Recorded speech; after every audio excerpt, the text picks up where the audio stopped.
Okay,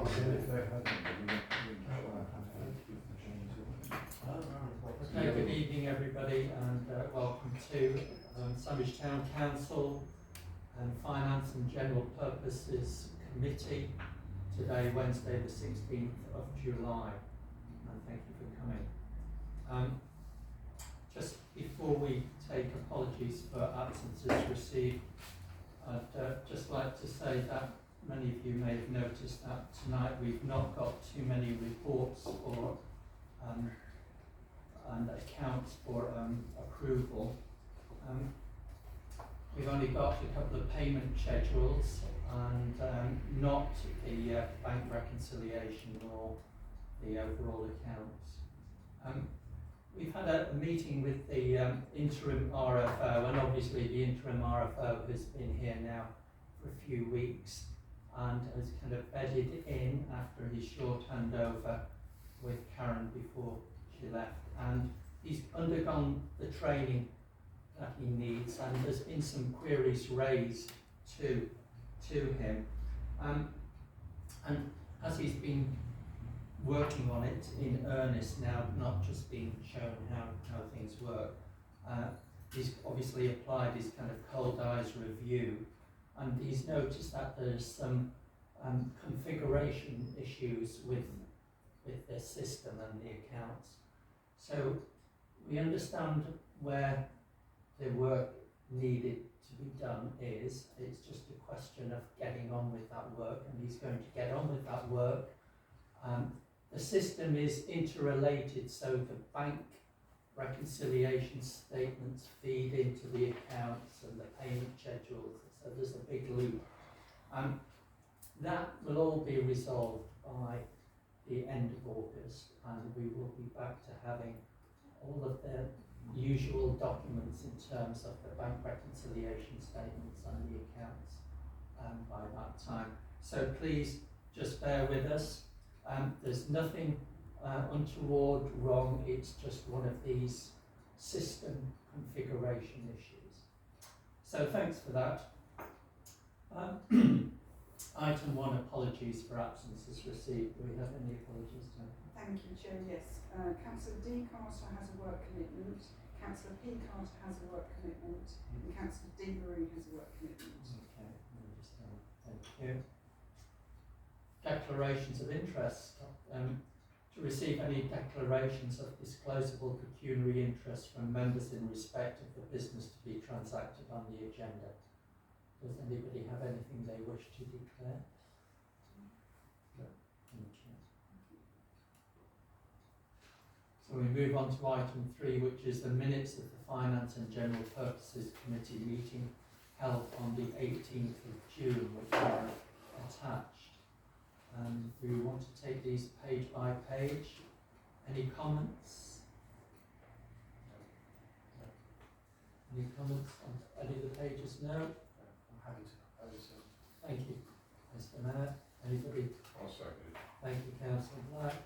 So can we have a show? So that's unanimously approved. Thank you very much. So the next item is for public participation. Town Clerk, have we received any requests? No request, Chair. Okay, thank you very much. So let's move on to the payment schedules. Now, these weren't necessarily attached with the minutes when they were issued, or the agenda when it was issued, but we've got 3. The first one is a payment schedule for Sandwich Town Council up to the end of June, amounting to £5,457. Does anybody have any queries or questions about that? Okay. The second one is the payment schedule to mid-July, amounting to £8,279.48. Does anybody have any queries or questions on that one? Thank you. And the third one is the payroll to mid-July, amounting to £20,618.88. Again, does anybody have any queries on that? Okay. So So could we have somebody to propose acceptance? Councillor Black, thank you. Seconded, Councillor Chuka. All those in favour, please show. So again, that's unanimous. Thank you, Tom. The next item on the agenda is the priorities, terms of reference status and the action log. And we got attachment 3, and this attachment is pretty much exactly the same as last time, except there's a couple of little typos that were corrected following those being brought to our attention. Does anybody have any comments on the priorities? Councillor Wiles. Number 18, the small piece of land next to Fellowship Walk, has there been any progress on that? No, it's looking to work on it, Councillor Black, did you have something? All right, well, I'm very concerned about health and safety. It's always kind of a top priority for me that the people who work for us here in the Guildhall, our officers and our visitors to the Guildhall are safe and secure. And we've had this item number 2 high priority on the agenda for some time. So I took it upon myself to send the town clerk and with a copy to the mayor, just some quick questions about emergency readiness. When was the last fire evacuation actually taking place? Electrical safety. When was the last PAT or electrical equipment done? First aid. Who are the first aiders? Are their training up to date? Chemical safety. What about the chemicals we store on site? Are they all safe? And what about the accident register? When was the last accident? I thought I would table this at this meeting to hand over to the town clerk, but I sent it in advance. And I was very pleased to get a response in the same day, which, you know, responded in full to the questions I raised. So with your permission, I'd like that response to be attached to the minutes of this meeting, because I think it's important for us as councillors to do checks. You know, it's not just kind of lip service and talk. We actually need to do things. So thanks to the town clerk and to the property manager who responded so quickly on that. Okay, the next item on the agenda then is the devolution, reorganisation and transfer of assets. And we have on the agenda, within the agenda papers, attachment 4, which attempted to copy the discussion of last month's meeting, in which we were expressing interest, either priority or secondary interest, in some of the assets that would become available from Dover District Council as part of the local government reorganisation. Has anybody got any comments on this? So I can give an update of what's been happening since the last meeting, but also in terms of the table, and I did make you aware, because I went back to the recording and listened to it again. We actually put the car parks into the top priority group. So I have written a detailed paper for the extraordinary STC on 28th July, but I've revised the table to show them in the top group. Now, obviously, that meeting will determine the outcome in any case, so I'm just making you aware of that. Yeah. So that's one thing. In terms of what's happened, myself and the town clerk did meet with Kevin Mills after the last Finance and General Purposes Committee meeting. Positive meeting, but no promises of anything other than what we probably already knew.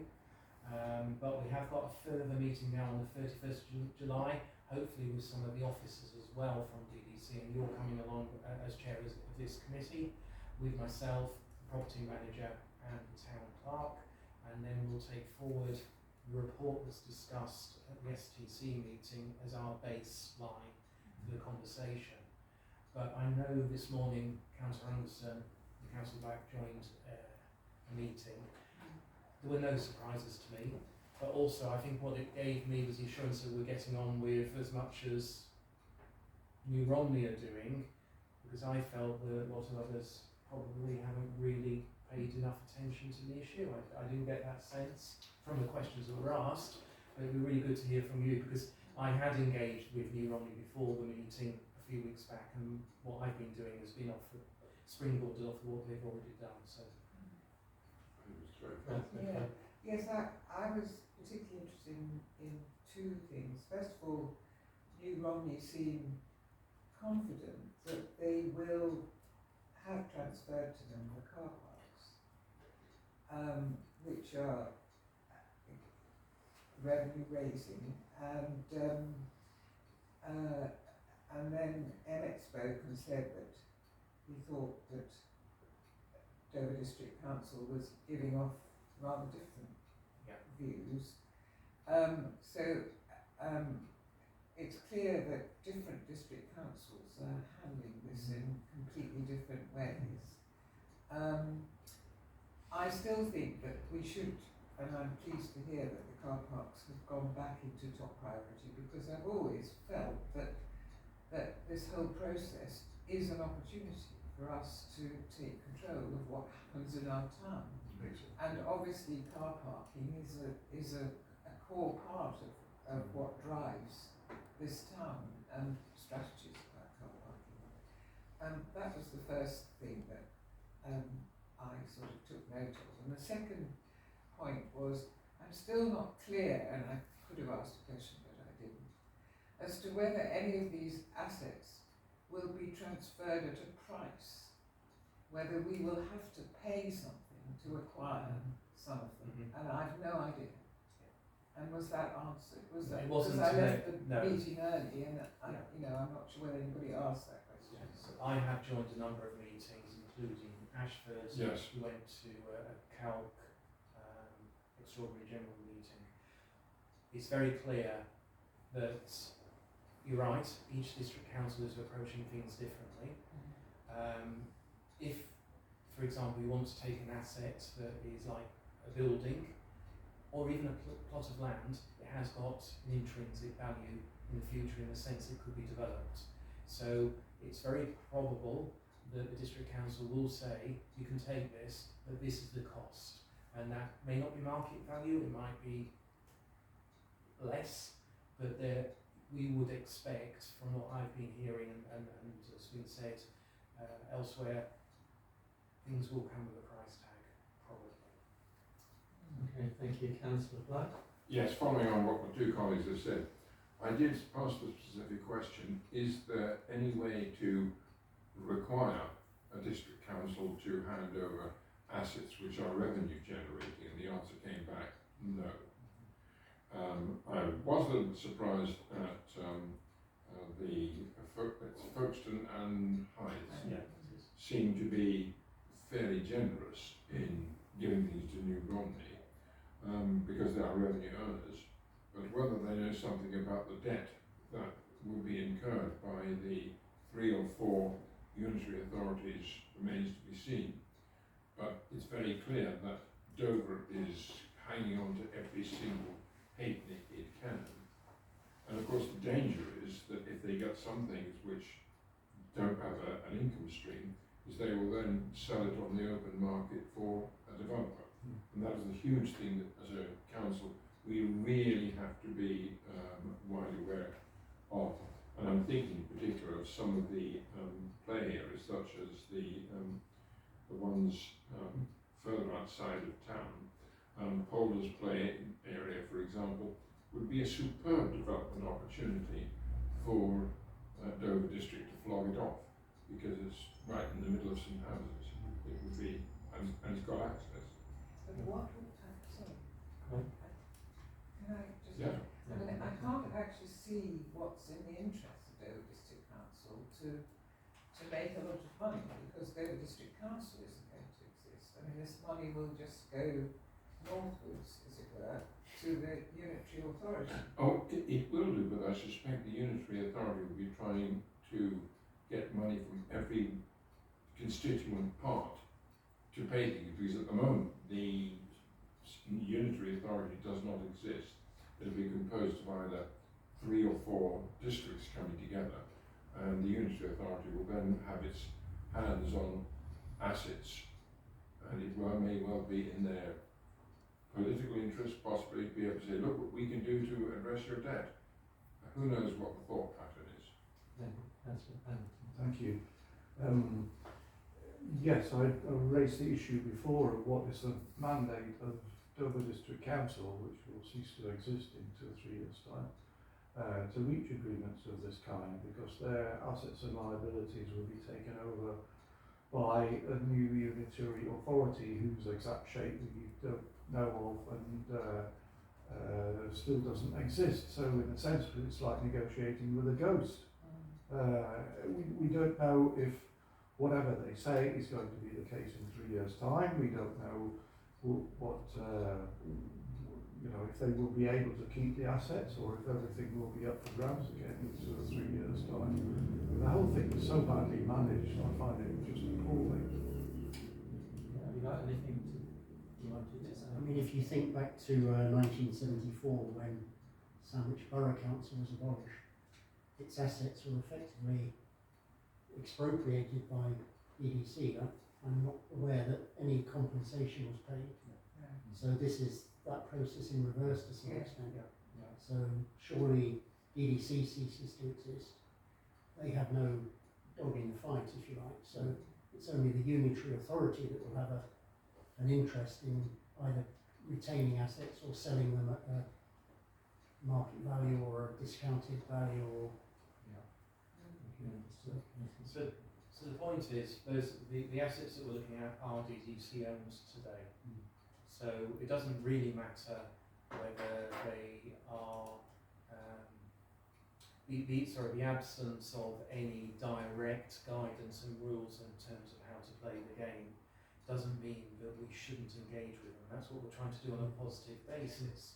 Because for now, if they agree to any assets being transferred, they have to prove the value of doing that. So it's not just a simple, yes, you can have this. They have to prove as part of the reorganisation that they're doing it for the community interests, that there is a value attached that's sensible, all of that they need to do.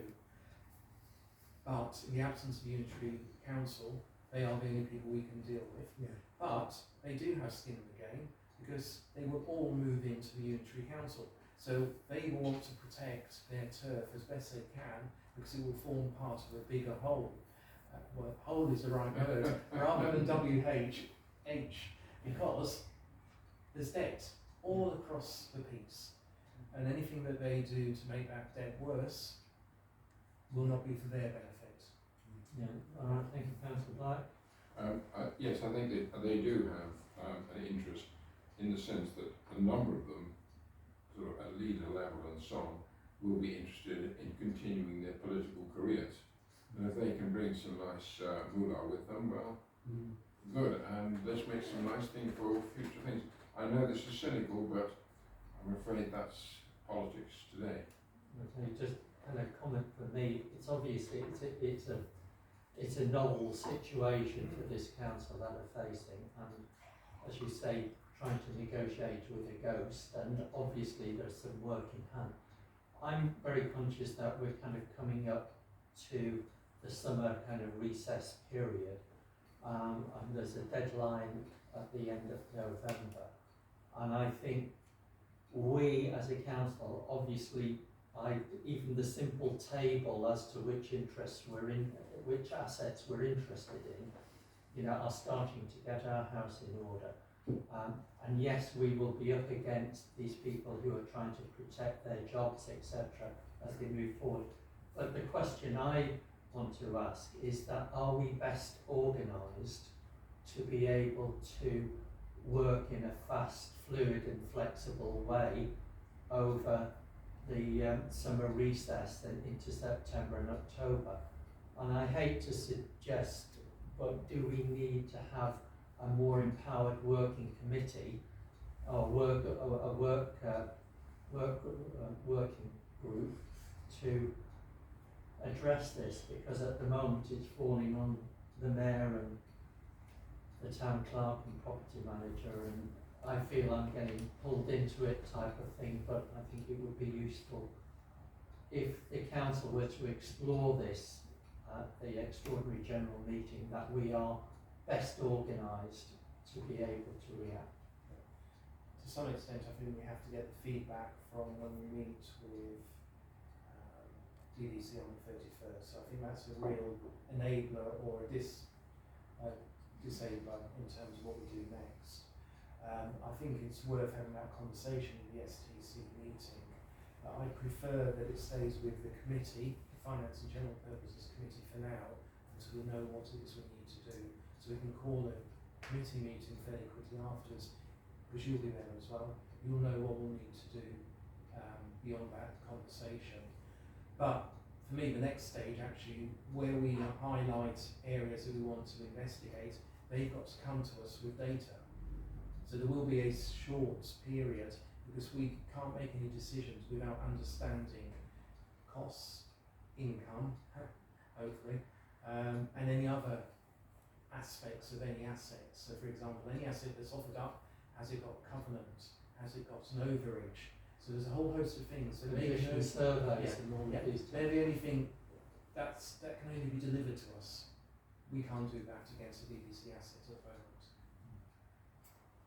Okay, anyone else? But I think in the absence of any clarity, it is definitely worth saying we're interested in assets such as the car Yes. parks, which could give us greater control over the shopping offer and etc. And 100%. give us income as well. Yeah. Because if we don't express interest, there's a danger that it's gone forever. No, my concern is that we could be overwhelmed with data, Yeah. with, Dover sending down one of their lorries with a load of documentation, and That's one way to do it's, these are the types of things, or they have a data room and you can go into the data room, and who's going to do it, how are we going to be organised, and that's my concern.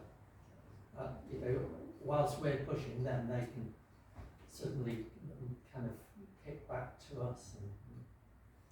Okay, so sorry, Councillor.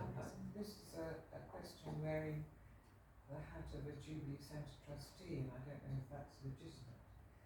And stop me if you want to.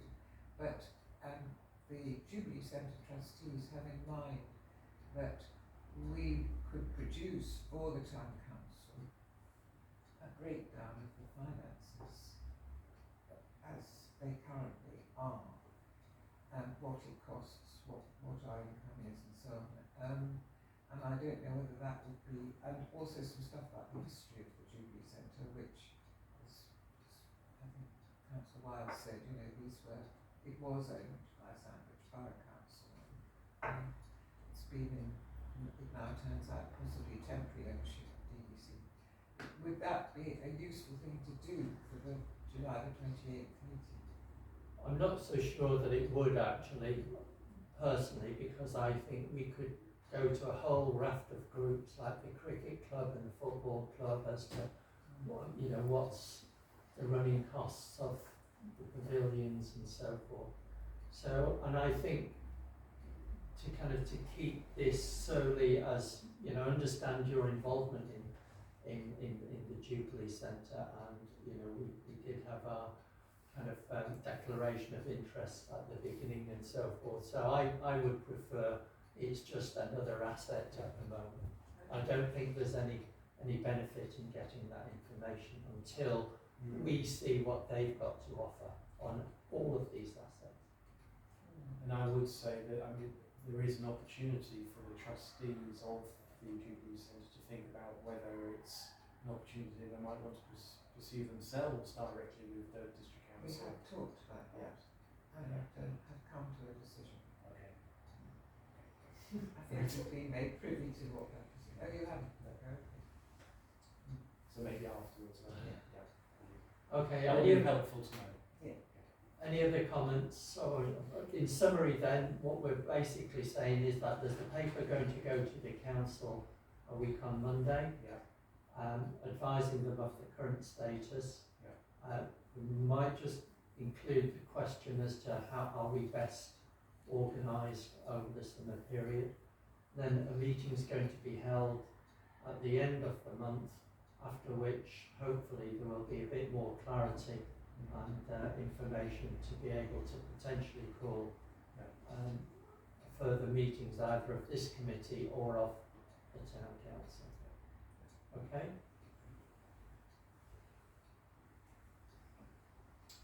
So, the next item, are we all done on that? Are we Yeah. happy with that discussion? No need for any vote or anything next?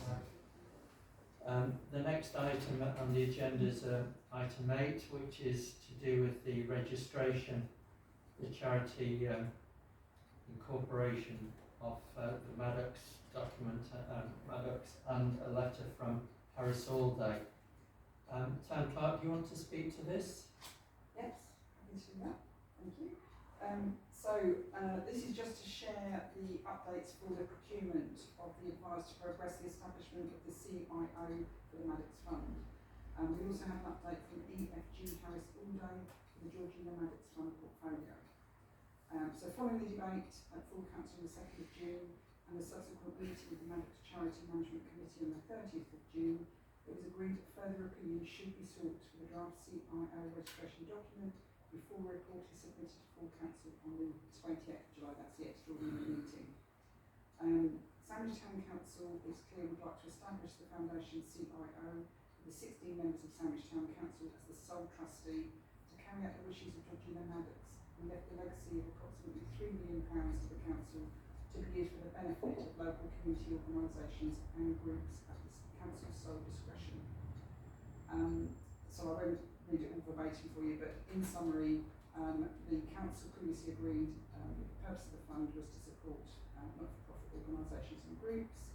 The information has been shared with 2 organisations to seek their opinions, and the expenditure has been approved using delegated authority. So Girling solicitors are undertaking a review currently, and the cost is between £1,500 and £2,000, and locality have also been approached and are undertaking a review of the application with the cost quoted at £600 per day. The work will not exceed 5 days, and therefore the expenditure will not exceed £3,000 for that piece of work. Additionally, the query has been raised with them that the council's holding monies in respect of this legacy, and is the council permitted to make grant awards before the charity is incorporated? EFG Harris Allday have also written to us with an update following undertaking a review of the Georgina Maddox Fund portfolio, and the letters attached. Okay, thank you. Thanks, Town Clerk. I just say it was discussed at the Town Council meeting that we should approach the Charities Aid Foundation, which we did, and they replied in writing to the Town Clerk saying that they do not offer advice on CIO documentation, but they suggested this company Locality, and Locality seemed very familiar with the requirements, and both Locality and Girlings have been asked to submit their advice by the end of this week, is it? Yes. So that it can be incorporated into the report, which will go to Sandwich Town Council a week on Monday. And I've already started drafting that report, which will also give an update. Any questions on that or any comments? Sorry, are we employing both of those firms or the best one? We're employing both of them at the moment, funded by the Maddox charity, to try and get the best, clearest picture, because none of us are experts in the drafting of these documents. And what if they provide contradictory advice? Well, we will take that to the Town Council, and the Town Council can make a decision. Interestingly, Locality said, why are you establishing a charity? Why not fold in with Kent Community Foundation? And there is a query gone to Kent Community Foundation, whereby we would basically get this third party to deal with the investment, with the grant awards and everything, for, obviously for a fee. So a query has been sent to them, and the response to that will hopefully be incorporated in the report as well. I propose we note and receive the report. Okay, just before you do, in the letter from Harris Allday, I noticed that a couple of things just to bring to your attention. It said that the Maddox Fund share portfolio of the last quarter, there's been a rise of 11.55%, which I think is worth drawing to your attention. We all know the FTSE has gone up, but it's very positive kind of feedback from Harris Allday. The other point that I wanted just to draw your attention to is that you will remember that following the sale of Bay Hall, we sent them an extra £650,000 for investment, and in their final paragraph, the writer Richard Cleary said, "I await your instructions regarding the additional 650,000 you're looking to add to the portfolio, and please get in touch should you wish to discuss any of the aspects." So I think we do need to give them some positive direction as to how to invest that 650,000, whether we give them the discretion to invest it across the portfolio as they see fit at the moment, would be the suggestion. I would agree. Okay. Do you need that voted on? Yes, please, if that's what you want. I'm going to say, because you can then take that to the council on the 28th of July. Okay. All right. So I mean, proposed it, seconded. Everybody in favour to note, and you're abstaining. Okay, thank you. I'm not familiar enough with the portfolio. Okay, So sorry, Chair, who proposed and who seconded? I propose. Oh, thank you. Second. And Councillor Wells seconded. Yeah. Thank you. I thought I was going to say, it doesn't matter. Thank you. Either of us seconded. Okay, thank you. Both. You second. Thank you. I'll carry the can when he goes belly up. Yeah. Thank you. Can you name them? Come quietly, come. Okay, I think as part of the standing agenda items for this meeting is an update from the property manager. So I think we need to propose I put to receive and note the the report. Yeah, Yeah. I thought we'd done it all as one. Oh, okay.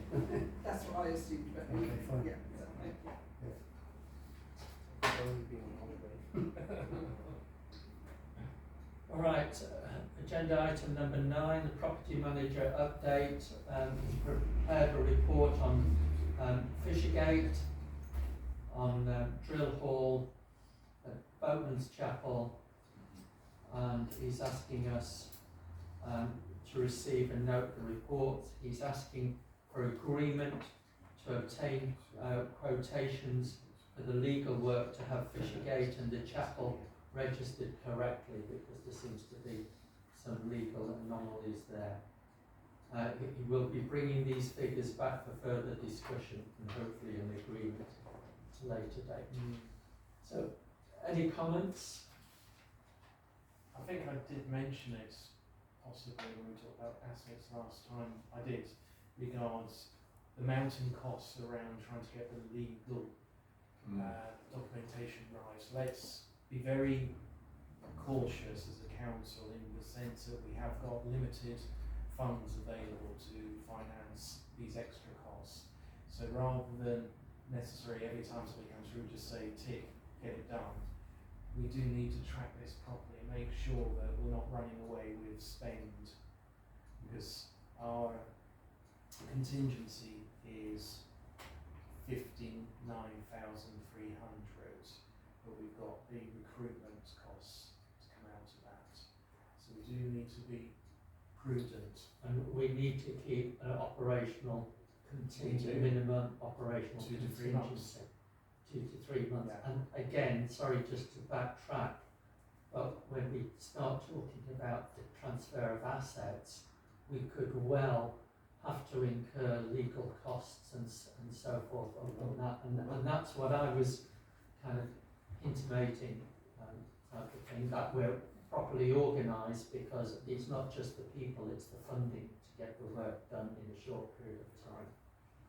But yeah, absolutely agree, but the property manager is saying he's going to come back with details of these at a later date, so I think we should explore it, we should understand the picture, and let him present it to us, and then we can make an informed decision.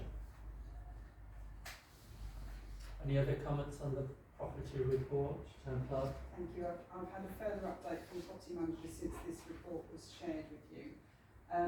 The property manager said the drill hall, he and the caretaker went and cleared the downpipe and the drain from the property that goes under the pavement and onto the road on the quay.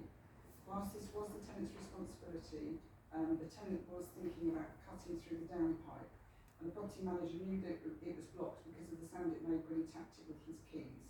It took them about 40 minutes to sort it all out, and then this was at the front of the property, and whilst it will have the damp along the side wall about halfway down on the right when you look at the property, he needs to investigate this further, and his initial thoughts, having gone into the neighbour's garden with their permission, is that the old bricks have become porous. There may well also be the same problem at the front as the downpipe comes down into that general area, so he's going to further investigate that. He has another update on Fishgate as well. Potential funder Pilgrims Trust will only pay a maximum of £30,000, and the average is just above £15,000. He is in discussions with the National Lottery Fund, and is quietly confident that he can meet and cover their strict criteria. The problem is the lack of any match funding. Even a small percentage, we know we don't have available at the moment. So he has suggested that he could put forward that the Town Council will carry out some of the work ourselves in our own time and unpaid. And then he goes on with a further update with the chapel. There's a lady that visits the chapel, gets water to water her son's grave. And she said it would be wonderful if the chapel could be open for people to sit in there and think of their loved ones. And he said that would be a relatively straightforward project, and maybe we could have apprenticeship trades from local colleges. There could be solar panels for electric and compost toilet public convenience. But he said there would still need to be £12,000 to get the legal situation sorted out. Thank you. 12,000. £10,000 to £12,000. Yeah, Wow. I think that's across. He's talking about not just. Yeah. Yeah. Okay. Thank you. All right. Well, thanks for that. That's very useful information. Councillor Lance? Yeah, the drill hall, I mean, it's a full repairing lease. If the downpipe is full of rubbish, that's the lessee's responsibility. All it needs is a wire, over the top of the downpipe. They should be instructed to fit that now that we've carried out this work, which we're not legally responsible for. The thing about Velux windows, I doubt very much that would be permitted because it's within the conservation area. So it's just a point. Boatman's Hill, I'm not clear what this means. We spoke some months ago about the covenant that restricts it to the use of the chapel, and the property manager was going to inquire about that. He says, I've not found any support. What does that mean? That the EC are not responding? Or the officer at Dover District is fairly new to the role, and she did say that she has a lot of priorities at the moment. She has acknowledged that she's working on it, but it's not something that's going to be top priority. But we can certainly take that with us to the meeting we have with the leader. And if we're talking at 10,000 for the, what did you say? 10 to 12,000 for the legal work.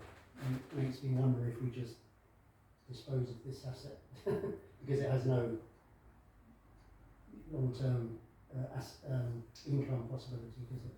Well, that's a discussion for another day, I think. Okay, so we're happy just To note. well, we don't need to vote on the note. It's just he's saying to receive and note the report. We're happy to note it. We want to vote on that? Who seconds, where I wasn't looking. Who That's the motion. Everybody. And you are happy that he's going to obtain the quotes for legal work? Yes. Yeah. Yeah, bring back the full picture, yeah. Okay, so let's close this meeting with the date and time of the next meeting is the 17th of September. Thank you. Thank